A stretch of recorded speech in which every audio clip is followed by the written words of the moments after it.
1. Which of the promises Abraham has not received? We will, however, take a look at a few examples from Hebrews 11. Written by the Apostle Paul, this inspiring chapter lists several faithful men and women who all died before God fulfilled all the promises he made to them. The patriarchs Abraham, Isaac and Jacob all died without receiving promises made to them regarding their eternal possession of the land of promise, Hebrews 11:8-10.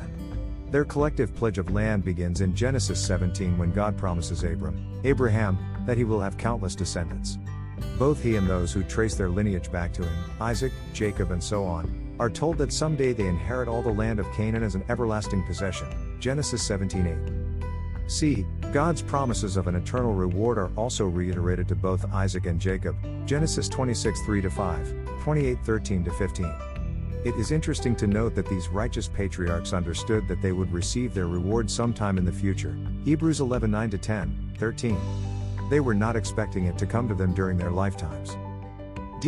Moses also received promises that were unfulfilled during his lifetime. Paul writes that he was willing to endure rejection and affliction because he was looking intently to the reward, Hebrews 11:26, which would come to him in the future. Hebrews 11 also lists righteous men and women like Abel, Enoch, Noah, Sarah, Rahab, Gideon, Samson and countless others who lived by faith. Many of them not only did amazing deeds but also suffered persecution, torture and even death for their willingness to obey the Lord, Hebrews 11:33-38. The Apostle Paul, although he does not list himself in Hebrews 11, was also a man of great faith.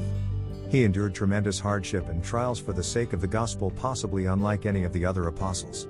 Yet, as he tells those in Philippi, he had faith and confidence that what he experienced ultimately was more than worthwhile as he waited to receive the promises of reward from God, Philippians 3:7-8. As Paul approached his martyrdom, he wrote one last letter to his best friend and fellow evangelist Timothy. He encouraged his friend to be vigilant in spreading the gospel in spite of any hardships or trials that came his way, 2 Timothy 4-5. Timothy was to do this so that he, too, could share in the promises God made to Paul and all believers. From this time forward, a crown of righteousness is laid up for me, and not to me only, but also to all who love his appearing, verse 8. All true Christians look forward to God fulfilling his many promises to them. The greatest of these is being resurrected from dead, given a glorious spiritual body, and entering the kingdom he has prepared for those who love him, Luke 12:32.